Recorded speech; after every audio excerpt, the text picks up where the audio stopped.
Hi, welcome back to my channel. My name is Rihanna. If this is your first time seeing me, I am on a journey to create a sense of self or just becoming the woman that I always thought I could be. And so, yeah, 10 things that I find incredibly chic that are beyond materialistic things. Okay, the first one is being on time or early. To be honest, I think that I've struggled with that for the longest time, but there's no ickier feeling than rushing and arriving at a place sweaty and breathing hard and having to apologize to the people that were waiting for you. I usually don't apologize. I usually say, thank you for waiting or thank you for your time, but I want to be somebody that gets there on time. It's also like a sign of respect when you show up to places on time because you care about the meeting or you care about whatever it is that you're doing. So I think I want to work on that and just be on time or early even. The next thing that I find super chic is reusing your closet. In my 20s, I used to purchase things just for a specific occasion. And it could be a birthday, an outing, or vacation. And they always say like people on vacation haven't seen your old clothes, so stop buying new clothes. It's true. Why are we buying things just for a specific occasion? Personally, I think I'm pretty fashionable, but I could do better. I think I can push myself creatively to reuse pieces in my closet to make new outfits.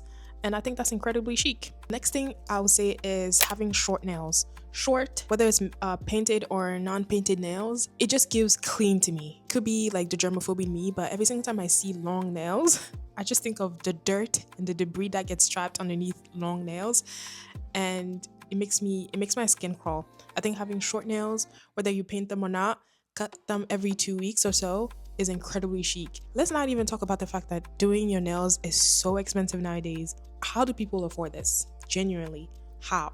Where do you work? And is your company hiring? Yeah, doing your nails at home, having a little kit at home where you put it out every 2 weeks, whether you want to paint them or not. I think it's so classy, it's so chic, and I think more and more people should do it. The next thing that I find super chic is having emotional intelligence. Um, I think there are some people that you hang out with and they can automatically tell when your mood switches. I think it's not only chic but super hot, because how can you read me like this? And so I definitely am working on having that, because I've been told multiple times that I am very much an analytical person, very to the book. I think it has to be the Virgo in me, but I'm very like straightforward when it comes to things. But having emotional intelligence is so incredibly important, because to be able to make people feel seen is something that I love seeing in other people, and I just want to have that. You know what I mean? So, yeah. Another thing that I find super chic is having natural makeup slash skincare. I feel like if you're on any social media app, whether it's Instagram, Facebook, these apps have curated some sort of illusion that if you buy things, you would arrive at your optimal self for whatever reason. I genuinely don't know. There's always a new gadget, there's always a new product, it's never ending. And when you scroll, everybody looks the same. It's the same makeup, it's the same hair, it's the same nails. It's just that there is no sense of individuality anymore. And it's so sad because why am I confusing two people? I think wearing minimum makeup and skincare kind of brings out your own natural features that can be replicated. And that's what makes you beautiful. That's what makes you beautiful. Trust me, I love makeup, I love glam, and doing that for special occasions and whatnot. But I think on an everyday basis, every day I'm going to work or I'm even working from home, there is no need to be kicking on your face. And I'm probably not touching on certain aspects of what wearing makeup means to people. Some people, have, acne issues or confidence issues, and I completely get that and I respect that. But I think getting to a place where you're cultivating a lot of self-love and you like seeing your face in its natural state in a mirror is the ultimate goal, because you are hot. You are. Okay, another thing that I find incredibly chic is making to-do lists. There's no better feeling than just checking things off your list. And even if it's something as simple as doing the laundry, washing the dishes, making my bed, and cleaning out my closet, checking things off releases, like, it scratches my brain in a way where I'm just like, everything is accomplished. You can obviously write the list down, but I put everything in my notes app in like the bullet point, and then like I check it and it's like it fills in the bullet. incredible. Incredible. I think everybody should make a to-do list because you can trick yourself and trick your brain into thinking that you're being super productive by just checking things off your list. And I'm not saying that you shouldn't be productive. I'm not saying that at all. I'm just saying that these are small habits that you could do that it could fall into other things. I make to-do lists daily and weekly. It's so freaking satisfying. It makes me so happy. And I think it's so chic. Like, I have to put this on my to-do list. Sexy chic. I love it. Another thing that I find super chic is journaling your feelings. I know I've talked about journaling 1,001 times here. I'm not gonna dive too deep into it. So for somebody who's been in therapy for years, I haven't done therapy lately, but I have been in therapy for many years. I think that there is no amount of therapy that can resolve or fix the issues that you think you have. Like the therapist could talk to you, can give you all the tools, but there's no solution that a therapist can give you that's gonna fix the problem that you encounter a year or 2 years from now. You know what I mean? So I think with therapy, it's good to understand, the basics of, how people move or how to respond to things or how to approach certain scenarios, but there's always going to be hard feelings. There's always going to be an issue down the line. So I think journaling your feelings and putting your thoughts to paper is the best solution I found, because trauma dumping on paper is kind of like a release of the emotions that you're going through when you're facing a problem. And sometimes you don't need a solution to the problem. You just need to release those feelings, because feelings are an indicator of what you need sometimes, but you don't necessarily need a solution. You just need to feel the feelings. So trauma dumping in journals is where it's at. Chic. Okay, another thing that I find super chic is keeping your home clean. I've always been a clean person. I'm not gonna hold you. I'm always super organized.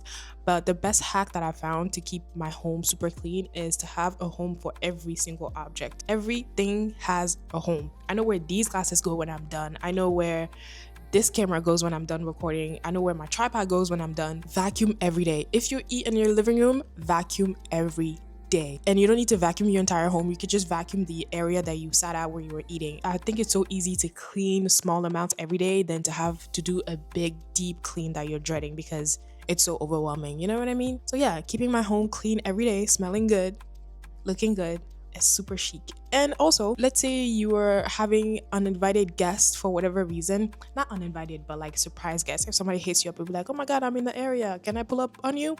You're not gonna feel embarrassed. You're gonna be like, yeah, come on, my house is clean. You know what I mean? You're not gonna make an excuse to be like, oh, sorry, I'm not home, just because you have dirty laundry in your living room. You know what I mean? So yeah. The next thing that I found super chic is being brave and trying out new things. I really like my comfort. I like things that I know. I like things that are familiar to me. But I feel as though that you don't meet the people that you're supposed to meet / to like grow when you stay in your comfort zone. I want to explore things. I want to do different things. I don't even know what those things are just yet, but I want to do them. Because I think that when I first started solo traveling in my 20s, it was me opening the door of doing things alone and being super brave by facing a country alone or a city alone. And you meet the people that you're supposed to meet. You learn to trust your intuition. You just grow so much when you do new things, because your brain is wired in a way where it's like, it's always trying to protect you, right? But when you do different things, like you are unlocking your potential in ways that you would never do if you stayed in your comfort zone. So I think being brave and trying out new things is a thing that I want to continue doing. Lastly, one thing that I find incredibly chic is telling people how you feel. Oh my days. Expressing how you feel teaches people to respect you in ways that you never could imagine. A lot of people only operate from their point of view, and they're not necessarily aware of how their actions or how their words affect you personally. And you are the person that needs to be looking out for you. And you need to set boundaries with people. You need to set rules and impose them on how people should be treating you. Because at the end of the day, your self-respect should be your number one priority. I think that telling people how you feel, whether it's positive or negative, is such an incredible thing. Not only does it show like how much you respect yourself, it shows just how confident you are in your skin. It takes time, obviously, and you might not get it in the first try or two, but I think working towards telling people exactly how you feel, how they make you feel, is incredibly chic, and I think we should do it. But yeah, these are 10 things that I find super incredibly chic. I think that we should all strive to find things that are true to ourselves, because there's no better feeling than being yourself, to be honest. To be honest, there is no better feeling than being yourself. Thank you so much for watching. I really appreciate you being here, and I'll see you in the next video. Bye.